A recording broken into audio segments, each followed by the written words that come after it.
stepping in.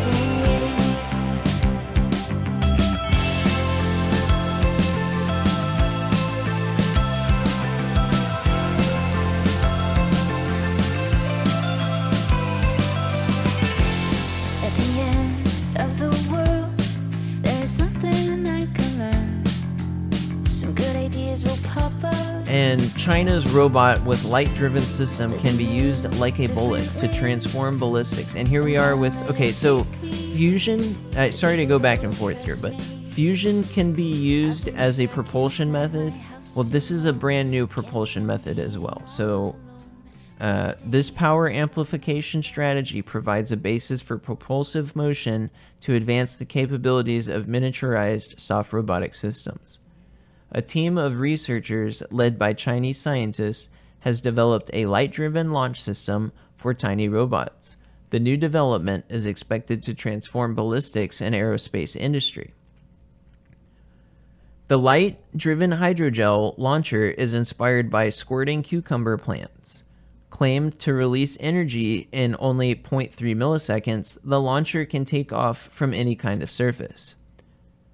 Which, this is cool that this propulsion was inspired by a cucumber plant.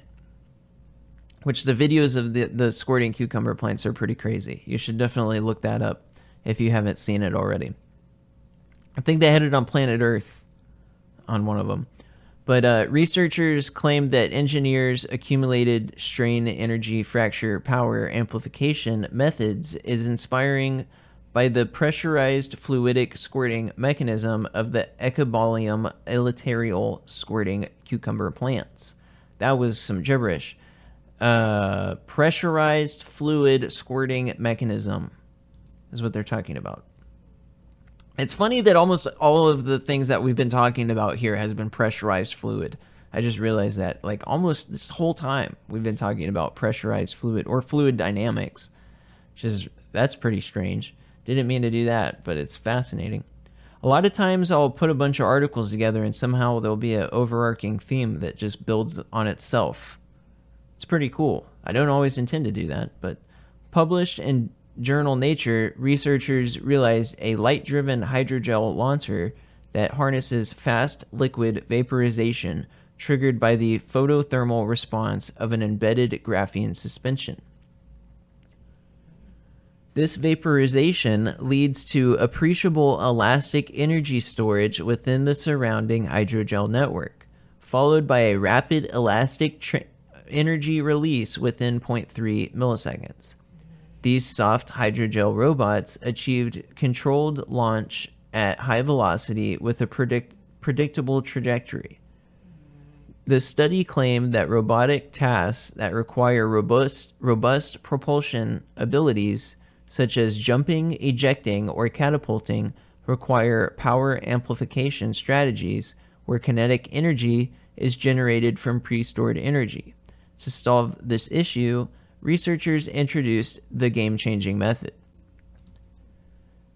The launcher can travel a distance 643 times its own body height and could even have the potential to be used like a soft bullet. It has also potential to be used like a smart seeding agricultural robot or medicinal robots for deep tissue sampling. Disc-shaped launchers tested on still and moving surfaces. The small disc-shaped launcher has a diameter of just 7 millimeters, or 0.27 inches, and a thickness of 3 millimeters, but it is able to travel more than 1.93 meters, or 6.33 feet, vertically.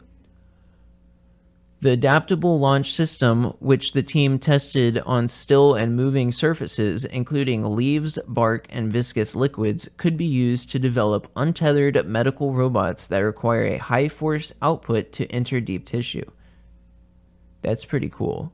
It's like a robot injector, auto injector. Robot could like detect that. I'm just imagining something right here from this technology, but if you were to have a robot that has this shooting interface, you can have it as a rescue bot of going in and finding people that are lost or unconscious or whatever, shoot them up with some liquid saline, give them hydration, pain medicine, or whatever medicine they need.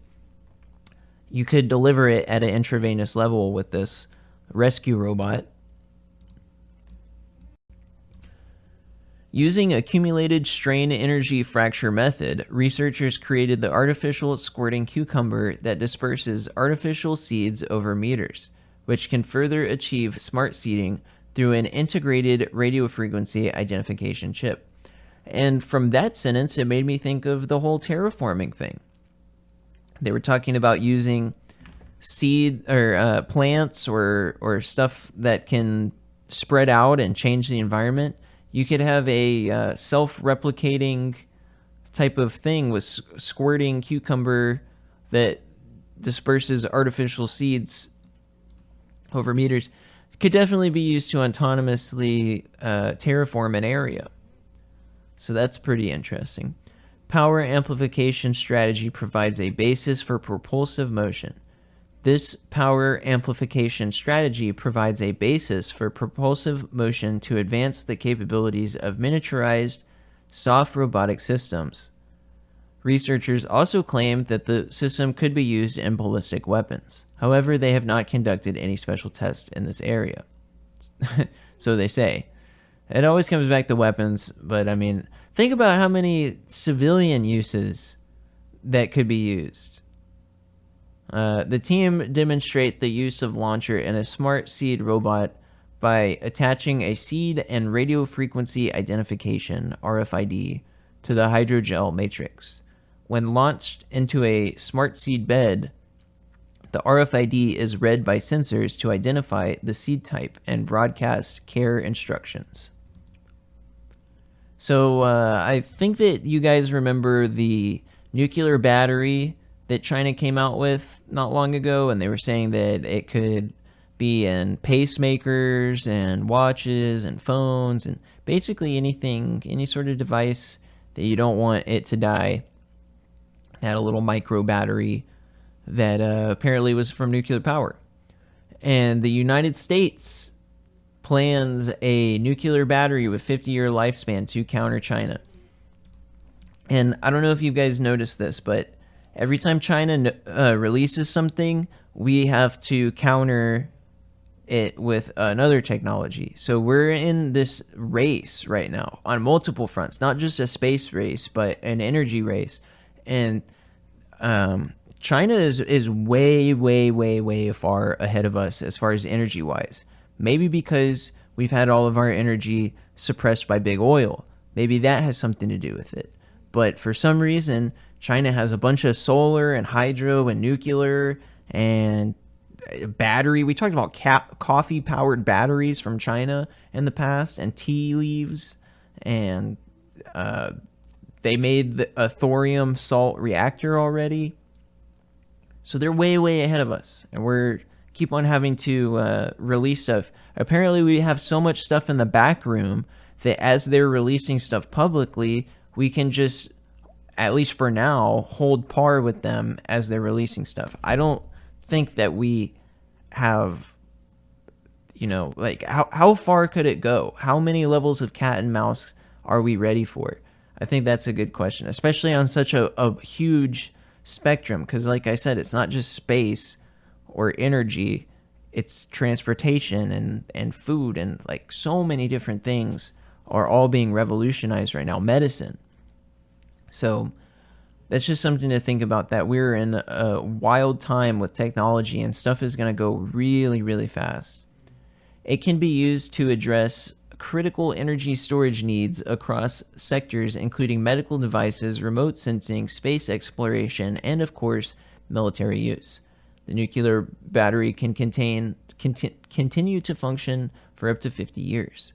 The announcement comes months after a Chinese startup named Betavolt had come up with its own nuclear battery called BV100, which was about the size of a little coin. The Chinese firm's battery is currently in the pilot stage and is undergoing rigorous testing to ensure it meets all demands and functions as intended. The collaboration between the U.S. firm is therefore aimed at giving the U.S. a homegrown nuclear battery option. and also capitalizing on the market for the product in China.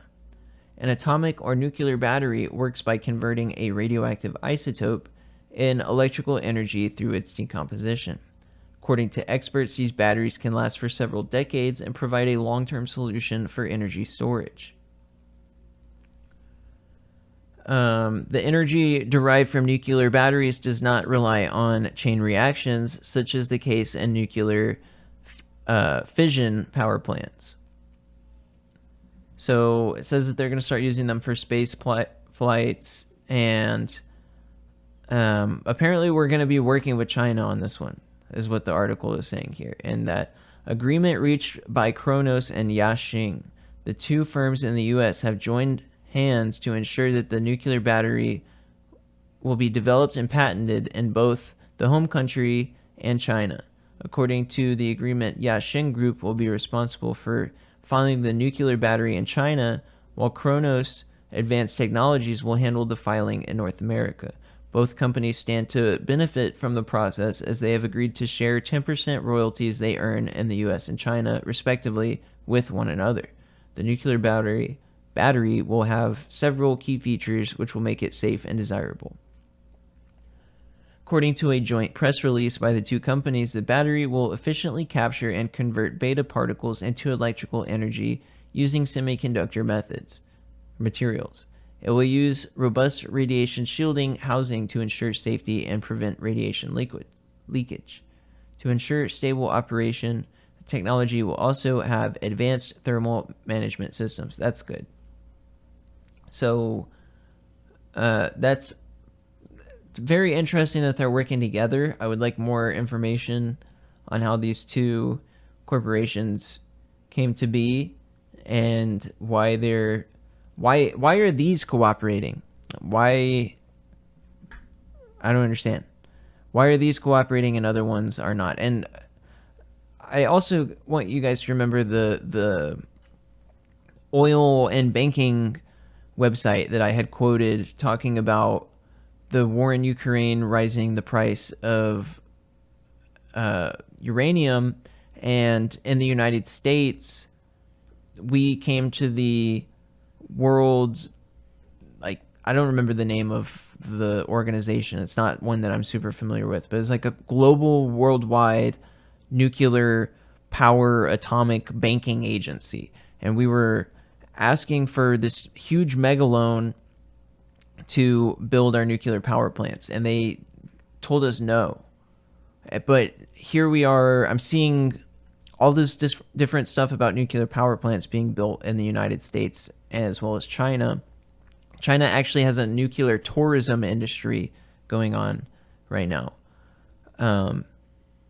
So I wish that we could find an expert that would explain to us of how it is that the World Banking Forum and all these energy banking conglomerates will not finance nuclear power plants, and yet they're still being built. Did they reverse their decision just quietly in the back room? And then why is it that these two Chinese and U.S. companies will be working together? Because usually the United States outlaws American companies from cooperating or agencies with China. I mean, I've talked about NASA, how they're not legally allowed to cooperate with China, and that's been a thing for a long time. And here we are with another one. Nuclear container ship with fourth generation reactor could soon become reality. As demands for clean energy is increasing and countries are exploring alternatives for fossil fuels, a nuclear powered container ship can help reduce cargo emissions. In this arena, 3 companies have launched a study to assess multiple factors, including regulatory feasibility. Maersk will research on frameworks needed to establish nuclear container ship using a fourth-generation reactor. Now, immediately the first things that I think of are that I'm supportive of alternative energy, of course. I do have some trepidation and worries about putting nuclear reactors out on the sea. There is the giant mega waves surprising megawaves. I can't think of the name of it right now. There's like megawaves at sea, supersized waves, and then there's the container ship that ran into the bridge not that long ago and collapsed the bridge. What is going to happen if a nuclear powered ship drives into a bridge, or whenever the Evergreen got stuck in the channel, the Panama Canal, or not the Panama Canal, the other one, the other canal, Suez Canal. What is going to happen if we get a ship that's in some sort of emergency situation like that? I feel like it's pretty risky, so hopefully they will do a good job on their safety and rules and whatnot. The study will analyze requirements for updated safety rules along with the improved operational and regulatory understanding that is needed for application of nuclear power in container shipping. Since Maersk launched its energy transition strategy in 2018, we have continuously explored diverse, low-emission energy options for our assets. Jacobson stated that nuclear power holds a number of challenges related for safety, waste management, and regulatory acceptance across regions. So far, the downsides have clearly outweighed the benefits of the technology. Nuclear power could mature into decarbonization pathway for logistics industry in 10 to 5 years. Well, hopefully we have 10 to 5 years, but he stressed that they said by 2050, 100% of the children on Earth will be affected by heat waves. So hopefully we have 10 to 15 years, right? He stressed that if these challenges can be addressed by the development of new so-called fourth-generation reactors, nuclear power could potentially mature into another possible decarbonization pathway for the logistics industry in 10 to 15 years. Therefore, we continue to monitor and assess this technology along with other low-emission solutions. This study is expected to bring together the expertise of LR as a trusted advisor to maritime industry, Core Power's experience of developing advanced nuclear energy technology for maritime applications, a leading port authority, and Maersk extensive experience in shipping and logistics. And let me just say as well with this Maersk or Marsk, forget how you pronounce it, number one shipping of all weapons manufacturers in the world, number one arms shipment company in the world, which is shameful. The initiation of this joint study marks the beginning of an exciting journey towards unlocking the potential of nuclear power in the maritime industry, paving the way for emissions-free operations, more agile services, networks, and greater efficiency through the supply chain. Brown maintained that a multi-fuel pathway to decarbonizing the maritime industry is crucial to ensuring we as an industry meet the IMO's emission reduction targets, and nuclear propulsion shows signs of playing a key role in this energy transition. There's no net zero without nuclear power, said CEO of Core Power. So, take that for whatever you want. That's the CEO saying that. Bowe underlined a critical key to unlocking the vast potential for nuclear energy to transform how the maritime sector is powered is the standard framework for commercial insurability of floating nuclear power plants and nuclear-powered ships that would operate in nearshore environments, ports, and waterways. So he wants to make sure that insurance companies will cooperate as well. We're immensely pleased to be working with some of Europe's most respected industry participants to set out the conditions for how this can be achieved. The interest in nuclear-powered shipping is not limited to Europe. In China, state-run Zhangyang Shipyard has developed a design for a 24,000 TEU Megamax container ship incorporating MSR technology. So once again, China put it out there first, and we're following them. The yard's parent company, China State Shipbuilding Corporation, has touted this ultra-large nuclear container ship as a solution for achieving true zero emissions throughout the vessel's operating cycle. So that's fascinating. I wish that we could have more information about that super massive DARPA low altitude cargo ship of how that's going, because boy, some of our Caribbean islands could really use that right now. And this is the last article. It says it's a 4-minute read. We'll see. It's CNN. Razor thin solar panels could be ink jetted onto your backpack or phone for cheap, clean energy.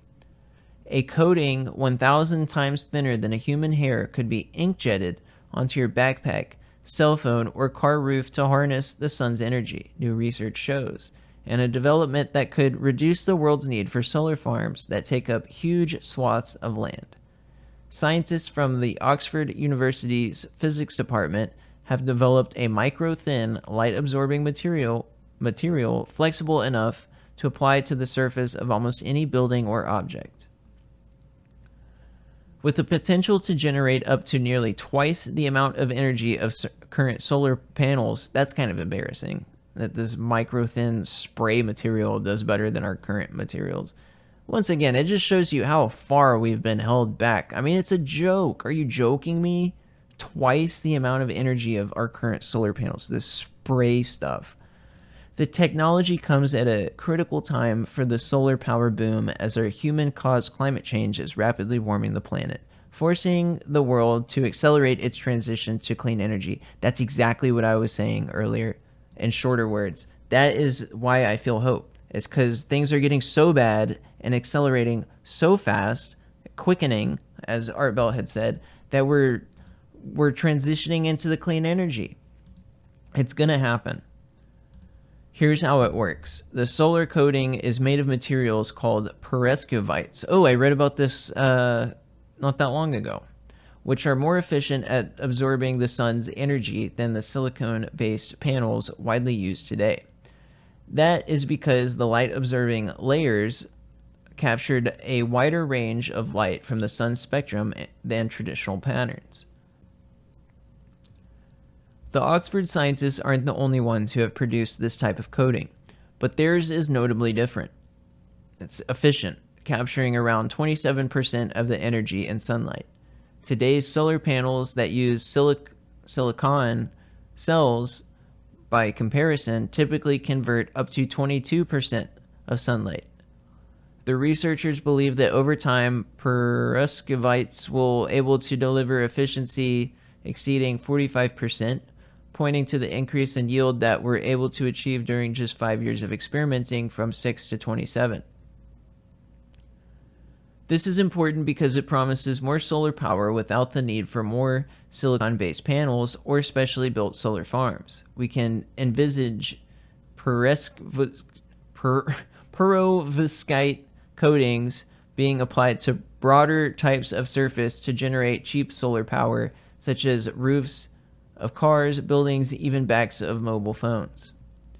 At just 1 micron thick, the coating is 150 times thinner than a silicone wafter used in today's solar panels.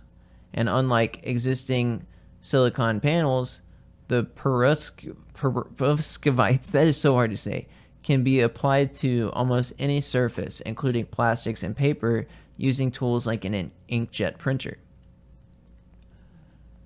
Globally, solar panel installations have skyrocketed, growing by 80% in 2023 compared to 2022. A company specializing in data and analytics for the clean energy transition, solar was the fastest growing source of electricity in 2023 for the 19th consecutive year. A major driver of this boom is the falling cost of solar, which has now become cheaper to produce than any other form of energy, including fossil fuels. Another important fueling solar's rise is the important efficiency in converting the sun's energy. Okay, so I know I've said this over and over, but the cost of solar just now became better than fossil fuels. Think of how good it could have been so long ago if it wasn't being held back. We could have had this so long ago. It's pretty mind-boggling. But ground-based solar farms take a lot of land, and they are often at the heart of conflict between agricultural industry and governments and companies behind the renewable installations. It says towards the end, the latest innovations in solar materials and techniques demonstrate in our labs could become a platform for a new industry, manufacturing materials to generate solar energy more sustainably and cheaply by using existing vehicles, buildings, and objects. So, yeah. We should put that stuff on we have so many empty parking lots in America. I feel like we could make our roads with solar panels, and that is something that we should be looking at, so that our roads can have not only make electricity, but we can put LEDs in the roads, and you can see the road at night, and we could have sensors that can detect when there's something standing on it, because if it's a solar panel and it's absorbing light, you would think that if a rock or an animal is in the road can detect that because of the lack of light there for an extended amount of time. So if an animal were to cross the road or be in the road, it could set off the road to let you know that something's there ahead of you. Or a tire in the road would block the sensors, and you would get the alert from the road itself that there's an object ahead. I mean, it could probably even highlight the object. But I think Australia was working on that. But I don't know why we aren't using all of our space to generate electricity. That's what we need to do. So here we have a wild one. This is a diver who tells his story after being rescued at sea off the coast of Bald Head Island. What a name, Bald Head Island. Scuba instructor is safe tonight. It's all thanks to a location device he was wearing and his wife that allowed the Coast Guard and rescue crews to identify the diver. I spoke to that diver who shared his story and what was going through his mind while stranded out at sea due to equipment failure. It was a typical day for Steve Oatman. I had been on the Meg Ledge hunting for megalodon shark teeth. That's when the unthinkable happened off the coast of Bald Head Island. The chain was slack on the bottom, and then shortly, within a few seconds of that, I saw the anchor line rode was slack on the bottom, and realized that something had happened, that it wasn't connected to the boat. Something was wrong. The end of the anchor line was broken. Instead of panicking, Oatman jumped into action to come up with a solution and get to safety. Grabbed that piece of the anchor line, tied a bowline knot on it just to give me a loop to attach to, and then I went ahead and started my ascent like I normally would. Just when he thought he got to safety, another challenge appeared: the current in the water. It was pushing really a lot harder than it had been earlier in the day. Using tools from his dive, Oatman was able to get to the surface, but his boat was nowhere to be seen. While he had enough gear and knows how to survive, he was met with another challenge, possibly deadly challenge. His GPS locator broke. Somehow, and I don't know how, but when I released the clip on that to remove it from my pocket, the clip actually came off of the Garmin and it dropped. It was the worst possible thing that could have happened, which was losing that personal locator beacon at that point. Just when Oatman was giving up hope. I actually saw a boat on the horizon to my south. Pretty quickly, I realized it was my boat. I knew my wife on the boat would be looking for me at this point because I was overdue to surface. She also made a distress call for her husband, and within minutes, the Coast Guard was on the hunt for him. As soon as I saw the nose of the helicopter shift, that was a pretty significant, wave of relief. A wave of relief with a rescue that saved Oatman's life. Oatman says it's important for divers and even boaters to always have equipment, including a locator, with them when they go out to sea. If he didn't have his tools, the outcome could have been very different. An amazing story tonight of. So that was a super crazy story. I feel like it's not often that you hear people that have that many things go wrong and then still be able to make it out. And I'm just glad that he was able to stay calm during all of that. But they said that he was searching for or hunting for megalodon teeth. If he would have died, though, that would be a pretty cool way to go, though. I mean, imagine telling somebody with a straight face that, like, your grandpa or your dad or your brother died hunting for megalodon shark teeth in the ocean. And they're like, are you being serious? And you're just completely serious. I mean, that's a hell of a way to go. But I'm glad that he stayed calm and that his wife also didn't just panic and that they had the resources in the area to get him. It's very miraculous type of thing, especially with him losing the GPS transponder.